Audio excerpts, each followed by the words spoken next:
Quarta-feira, 7 de novembro de 2018, hora do Enem ao vivo. Hoje, para falar das questões de línguas estrangeiras e artes. Partiu? Roda a vinheta!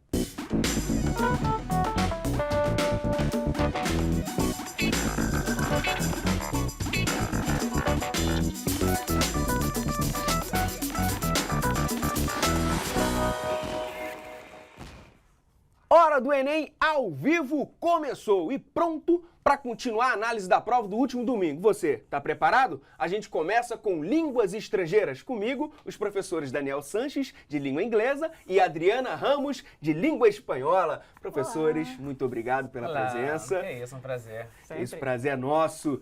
Professores, vem cá, eu quero saber de cara, o que vocês acharam das questões esse ano, de 2018? Ladies first, vai lá, manda ver. Muito obrigada. Bom, no caso da prova de língua espanhola, não houve nada assim muito fora do padrão, né? As provas de língua espanhola do Enem costumam trazer textos que são longos, né, dentro da medida do possível, e autores hispano-americanos, por exemplo, o García Márquez, o Eduardo Galeano, e também abordando temas sociais, corrupção, enfim, não teve nada muito surpreendente, muito diferente do que a gente costuma ver na prova do Enem, não. E língua inglesa? Em língua inglesa, na verdade, a gente teve algumas surpresinhas, né? A prova continuou muito parecida com os anos anteriores, seguindo a mesma lógica, a mesma construção, né? Trouxe textos variados, uma tipologia textual bastante variada, né? Com poema, com um cartunzinho ali, embora aquela imagem não tenha ajudado muito. Tocando em temas sociais, porque toca. Ele trouxe alguns temas de volta, falou de novo sobre homeless people, né? As pessoas, né, moradores de rua, né? O Enem tem por característica retomar alguns temas, mas trouxe algumas surpresinhas que no final a gente conversa melhor sobre elas. Né? Ah, então calma aí. Então confirmaram as tendências, assim. E as apostas? O que vocês apostaram, assim, caiu? Não, necessariamente. Não. Caiu em língua portuguesa, certo? Certo. Não o tema em si, né? Mas a gente falou aqui já, eu e a Adri, em questões sociais sempre serem temas das provas de língua estrangeira. Não tem como muito fugir disso não, tá? Isso é importante, né? Trazer, né, pra prova o que está sendo discutido na sociedade. Com certeza. É verdade. Isso amarra a prova como um todo, né? Linguagens, consciências humanas e por aí vai. Com certeza. E vem cá, vocês separaram questões pra gente. Sim. Certo? A gente começa com língua inglesa, pode ser? Pode ser, ótimo. Beleza, então vamos lá. Liberou a vez. Eu separei uma questão que me chamou muita atenção, que aliás até conversa bastante com a prova de língua espanhola, que é legal a gente ver que existe uma interação entre as línguas muitas vezes, que as pessoas preferem não ver ou não veem, né? Eu trouxe uma questão que é um poema, né, de uma poetisa que é a Kamala Das, tá? Sim. A questão, só pra galera de casa se localizar, questão 3. Isso, questão número Caderno 3, tá? azul. Caderno azul, perfeito, né? E é uma questão que traz um poema. E em inglês sempre vem ou uma música ou um poema, mais comumente música, tá? Assim, em percentual a gente tem muito mais aparição de letra de música do que poesia, mas aparece. Essa poesia é bastante interessante porque ela toca numa coisa que é muito legal sobre a língua inglesa e também sobre a língua espanhola, é que elas são línguas muito, muito pluralizadas, né? O inglês, ela tem vários locais cujo inglês é a língua oficial, é a segunda língua, é o caso da Índia, né? Então a Índia tem o inglês como segunda. Diversidade linguística. Exatamente. Né? E essa diversidade linguística sob uma ótica de uma consciência linguística, né? De você, né, abraçar aquela língua como sua, sendo sua, e ao mesmo tempo sofrer um certo preconceito, né? E aí a gente Por causa das variedades que essa língua tem. Né? Exatamente, né? A gente estava até conversando em sala de aula com os alunos, né? Que, vamos lá, um americano pode ter preconceito linguístico em relação à maneira que o indiano fala inglês, mas ele precisa lembrar que ele também sofre preconceito linguístico pela maneira que ele fala em relação ao britânico, né? Sim. E aí fica isso aí. Isso é legal porque essa questão trata justamente disso, né? E ela nota que ela fala diferente, ela reconhece, né, que a língua tem como na parte assim, ó, its distortions, its queerness, né, a esquisitice da minha língua, a diferença, as distorções da minha língua, mas ela é minha, né? Ela fala tudo que eu preciso falar, ela fala das minhas alegrias, my joys, my longs, né, meus anseios, my hopes, é minha língua. Eu aceito ela do jeito que ela é, half English, half Indian, né, como o poema traz, e aí traz ela abraça a língua dela como sendo dela, não importa se você tem preconceito, se você discrimina, se você não aceita. Isso é muito legal nessa questão. Gostei bastante disso. E era uma estratégia bacana usar o skimming scanning? Olha, nessa aí, nem tanto, porque olha só, o scanning aí seria se você percebesse a parte quando ela fala becomes mine. Né, que aí ela abraça, é minha, e isso demonstra essa consciência linguística que ela tem em relação a ela.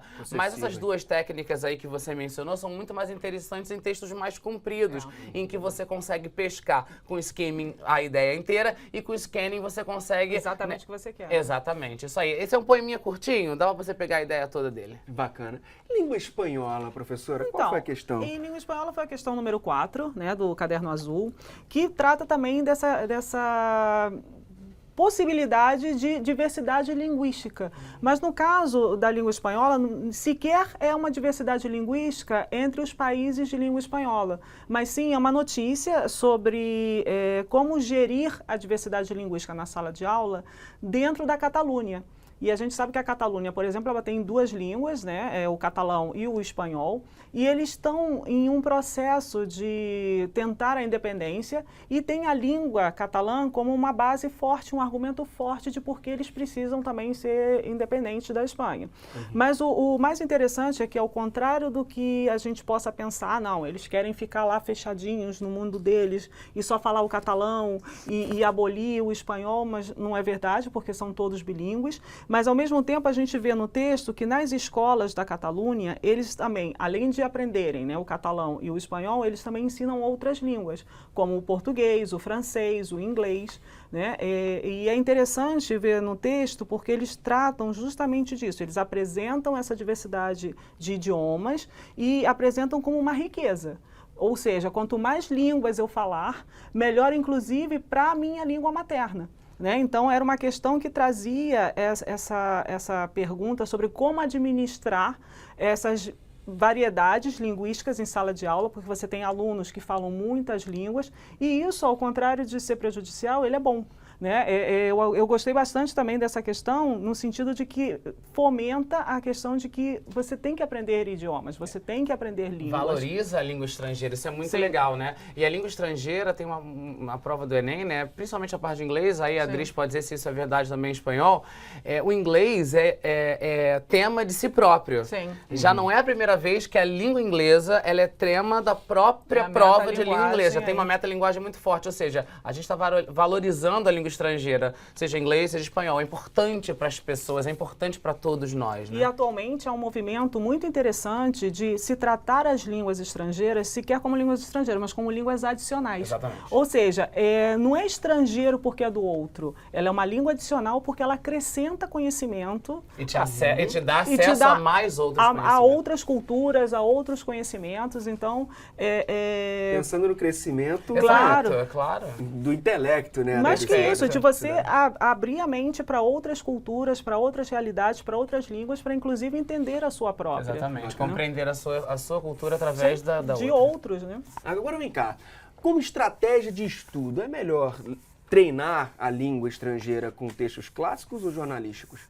Bem, inglês jornalísticos com certeza, tá? Para prova, jornalísticos com certeza. Até a gente teve um aparecimento aí, né, de um texto um pouquinho mais, né, um texto literário aí e tal, a gente vai falar melhor disso já, mas a via de regra, como toca em temas sociais, e a gente tem que saber o que está acontecendo na sociedade por agora, faz muito mais sentido a gente ter acesso às informações através de textos jornalísticos, assim, no geral. É a minha opinião. No caso do espanhol, tem um pouquinho de tudo, né? Mas é a questão da interpretação propriamente. Porque, por exemplo, na prova de língua espanhola, eles trouxeram um texto que falava, em um primeiro momento, de arquitetura chinesa, mas o enunciado foi sobre corrupção.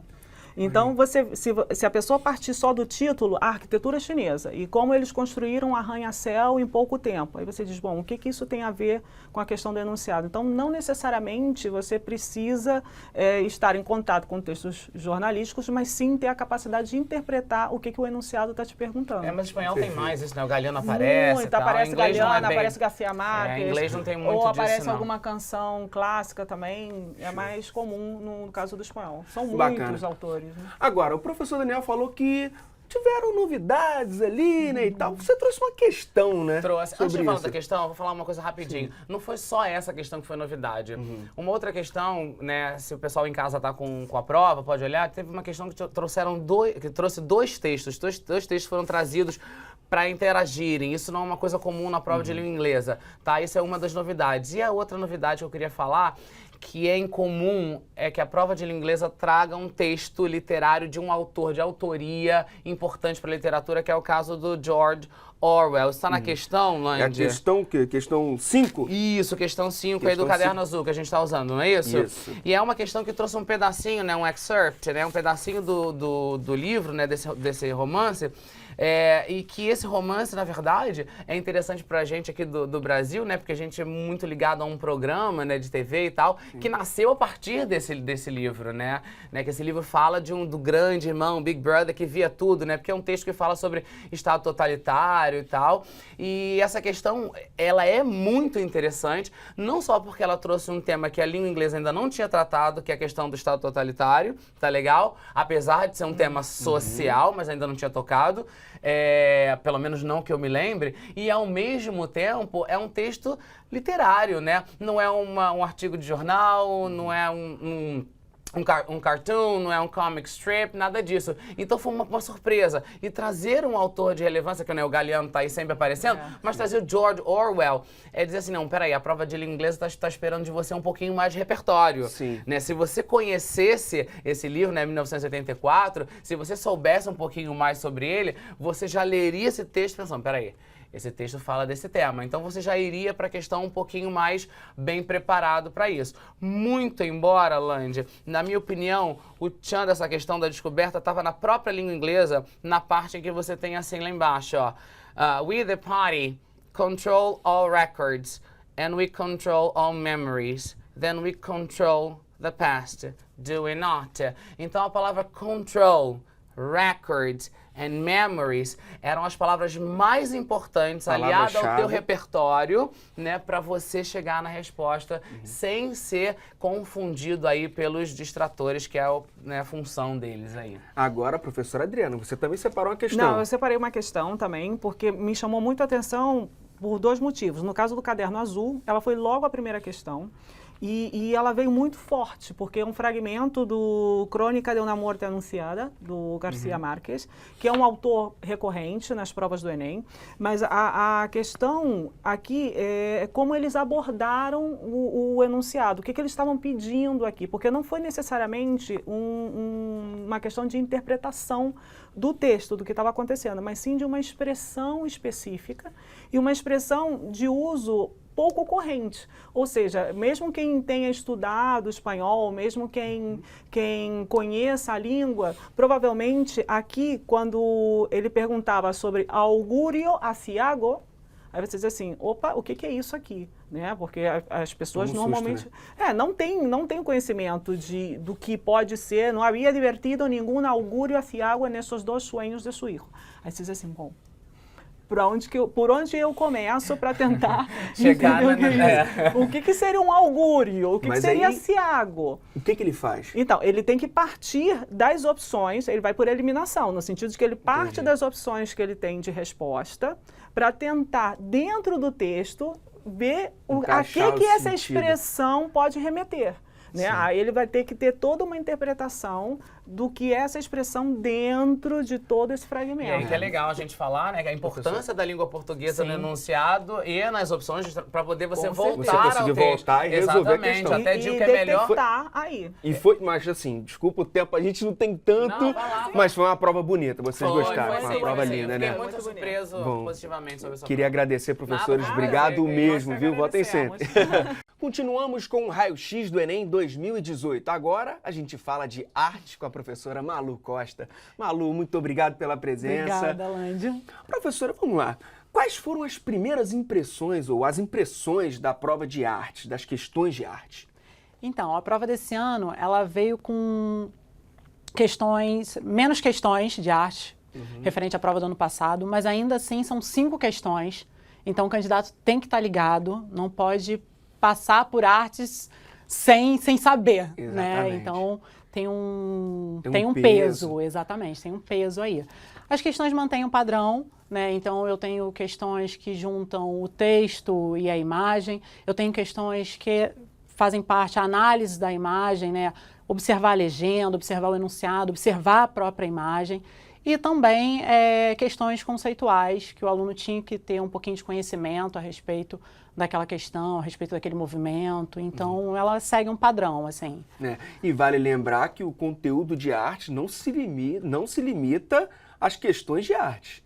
Não, de Tá forma por toda a prova, nenhuma, exatamente. Esse ano a gente tem um texto que a professora Adriana até comentou no bloco anterior, né, da arquitetura na China. A gente teve HQ, a gente tem na prova de Ciências Humanas, teve uma questão do Martin Luther King, que falava sobre museologia, né, a construção da museologia de um museu, enfim. Ano passado, isso aconteceu também bastante. Na prova de Ciências Humanas tinham 2 questões que eram de artes especificamente, assim. Então teve futurismo e teve a questão da moda, né, que foi assim, todo mundo ficou de cara, né, Zuzu Ângelo, na prova de Ciências Humanas.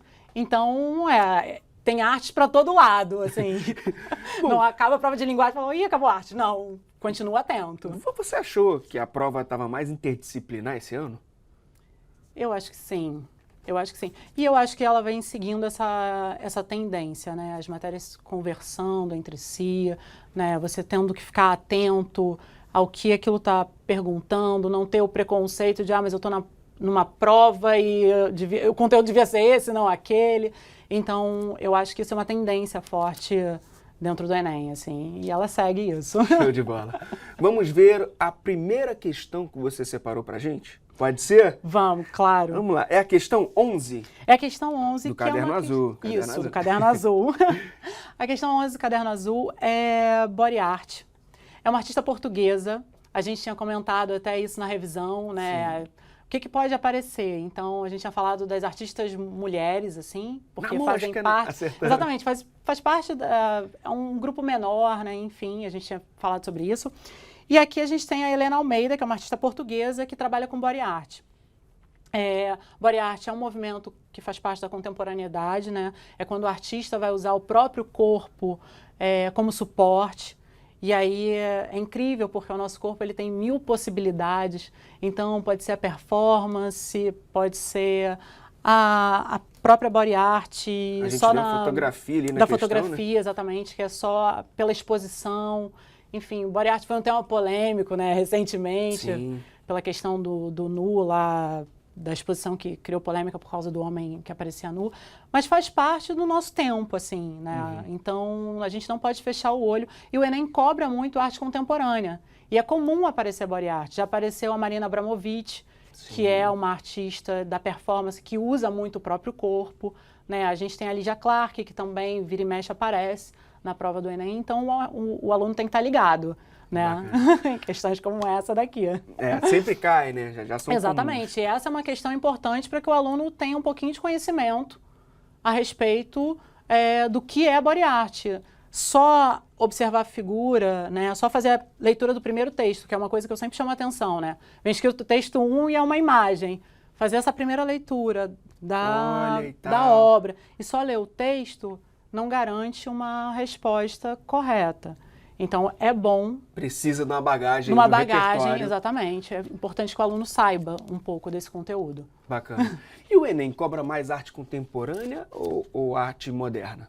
As duas coisas, Lândia. Isso vem aparecendo... Equilibradas? Exatamente. Esse ano, por exemplo, a gente teve a body art, né, representando a contemporaneidade, e a gente tem... apareceu o dadaísmo, né, no Man Ray, que é a arte moderna, né? Então... Tem para todos os gostos, assim. Tá bem equilibrado, né? Exatamente. Lembrando, principalmente, que esses 2 temas são os que mais aparecem no Enem. Já caíram outros, tipo Aleijadinho, numa prova há alguns anos atrás. Apareceu nessa própria prova Cerâmica Marajoara, né, que não faz parte da nossa contemporaneidade, nem arte moderna, a nossa próxima questão. Opa, não, já pode partir para ela, questão 34, tá certo? Exatamente. Então, mas o aluno tem que estar muito atento a essa... arte moderna e contemporânea sempre. Né? Aposta certeira. Bom, você falou da cerâmica Marajoara. Falei da cerâmica Marajoara. Qual a importância de saber disso, professora? Ela faz parte da nossa cultura, né? Da nossa formação cultural. A cerâmica Marajoara, ela é uma das primeiras representações de cerâmica, né? Da arte como cerâmica aqui no Brasil. né? Ela surge lá na Ilha de Marajó, né? Até por isso o nome. E aí vai construindo o nosso imaginário e o nosso repertório cultural, assim. Então, o aluno tem que estar atento, porque o Enem gosta também daquilo que forma a nossa cultura, daquilo que é importante para a nossa formação, né, enquanto sociedade, enfim, né, isso faz parte da nossa base. E vale alertar, né? Porque não é uma arte que está nos centros urbanos. Não, nos grandes exatamente, exatamente. Não é o que você vê o tempo inteiro, né, em qualquer lugar. A gente tinha, por exemplo, Cerâmica Marajoara no Museu Nacional, que, enfim, né. E aqui, por exemplo, é uma questão onde aparece texto 1, texto 2, são 2 imagens. E é importante o aluno, por exemplo, estar atento ao enunciado, né, e ler toda a obra, inclusive a legenda, porque a resposta vem de uma palavrinha aí, né, quando ele fala que essa cerâmica é uma urna funerária. Né, e aí perguntando qual a diferença entre uma e outra, né, a questão navega por aí, se o aluno está atento a qual a função dessa cerâmica. Então, ele tem uma chance aí de ir bem nessa questão, mas vale a atenção, se ele lê muito rápido, Tem isso muitos passa, distratores. Exatamente, aí passa despercebido, Entendi. entendeu? Distratores pra caramba nessa questão, né, professor? Na de Body Art também tinha. Eu acho que na prova de artes isso é comum acontecer, os distratores, porque a forma como você interpreta determinada... Essa subjetividade. Exatamente. E aí a prova de arte, ainda mais quando você interpreta uma imagem, você pode cair mais, assim, então o conhecimento é muito importante. Então, calma aí, conhecimento é estratégia para se preparar, então. Para se preparar, porque exatamente. É muito subjetivo, né, a arte. Então, como a gente se prepara? Então, Lande, uma dica que eu dou para os meus alunos é que eles frequentem museu, que eles se alimentem culturalmente, sabe? Que eles saiam só do livro, daquilo que se limita ali, aquela explicação do professor, e que eles possam ir ao museu, peça de teatro, ouvir outras coisas, né, outras músicas, principalmente quando num tema tipo Tropicália, que era uma aposta, não caiu, e que tem muitas referências musicais, né, ouvir essas músicas que às vezes não estão no seu iPod, né, não fazem parte do seu repertório musical. Então, escuta, vai entender, vai ouvir, vai se alimentar culturalmente, vai ter bagagem. Quanto mais a gente observa esse tipo de arte, mais a gente aprende sobre essas nuances. Exatamente. Mais você consegue observar, né? Quando chega aqui, você consegue observar as diferenças, você consegue ter um olhar mais atento para observar as duas imagens. Nesse caso aqui, que tem uma escultura e uma cerâmica. Então, é importante ele estar... Atento, né? Exatamente, Vivendo vivenciando isso de alguma forma. Bacana. Bom, você falou sobre música, você também trouxe uma questão aí que tem a ver, né? A questão 32 Exato, do Caderno Azul. Caderno Azul. E é importante trazer essa questão de música porque, às vezes, a gente fica pensando, as questões de arte são ligadas a artes visuais. E não são. Nem sempre, Nem né? sempre, exatamente. Então, assim, o Enem ele não vai se limitar a questões de arte estarem todas na parte visual, de arte visual. Aparece teatro, né? Aparece música. Ano passado tinha, por exemplo, teatro, um texto teatral. Então é importante que o aluno pense a respeito disso, né? De não se limitar, de não se enquadrar, não se enlatar num determinado tema. E aí a gente trouxe essa questão 32, que fala do Teatro Mágico, que é um grupo paulista, né? Um grupo brasileiro de São Paulo, que faz parte da nossa contemporaneidade. Ele começou agora não, mas em 2000, né, a formação, e que vai juntar todas essas linguagens. Esse é o mais interessante do Teatro Mágico. E aí, pensando na prova do Enem, a prova do Enem está muito relacionada ao Teatro Mágico, né, que vai juntar poesia, vai juntar música, a performance do circo. Então, é uma questão super interessante. E aí eu acho isso, o aluno, por exemplo, que fez a prova para se preparar, procure grupos como o Teatro Mágico, né, que às vezes não faz parte do nosso repertório musical, mas vai dar uma olhada, entendeu? Vai ver o que o pessoal está fazendo por aí que está fora do seu mundinho, assim. A sua bolinha, né? Exatamente. Tem que estar antenado aí Tem que à estar cultura da antenado, cidade. exatamente. Tudo que está acontecendo. Essa questão aqui, por exemplo, se você observar essa questão com atenção, é uma questão que você não precisa saber quem é, né, que grupo é esse, o Teatro Mágico. Mas se você já conhece, Você não precisa de Facilita, né? nada. Você mata a questão ali. É teatro mágico, já sei, vambora. Resposta aqui, entendeu? É muito mais fácil, assim. Você faz a prova muito mais relaxado. Sim. É, Agora, então- professora, você gostou da prova? Foi uma pintura? Eu gostei da prova. Eu acho que ainda no Enem a gente sempre gosta, né? Enfim. Mas a prova veio bacana. Eu senti falta de artistas brasileiros, assim, mais influentes, que sempre aparece. Então, isso foi uma surpresa não ter nenhum nome mais forte da arte brasileira, assim. Mas eu gostei, veio porque exatamente, ela vem mantendo o perfil. Então, aquele aluno que estudou, ele sabia aonde ele tinha que ir, sabe? Então, ela não veio fugindo Perfeito. de nada, ela veio Perfeito. bem como ela deveria, bem como era esperado. Bacana. Professora, muito obrigado mesmo pela Obrigada ajuda. a você. Valeu mesmo. Bom, nossa análise do primeiro domingo de prova fica por aqui. Amanhã tem apostas e tendências para o próximo domingo. O foco, matemática. E não esquece de se inscrever no nosso canal, viu? Para acompanhar tudinho. youtube.com/TV Escola. E até! Sempre há o nervosismo, sempre há isso tudo, qualquer prova, né? Mas como rito de passagem, eu acho importante para ver. O ideal é que tivesse universidade pública para todo mundo e que não houvesse necessidade desse funil nesse país, né? É por isso que eu luto. Eu, como professora, luto para que haja universidade pública gratuita para todos.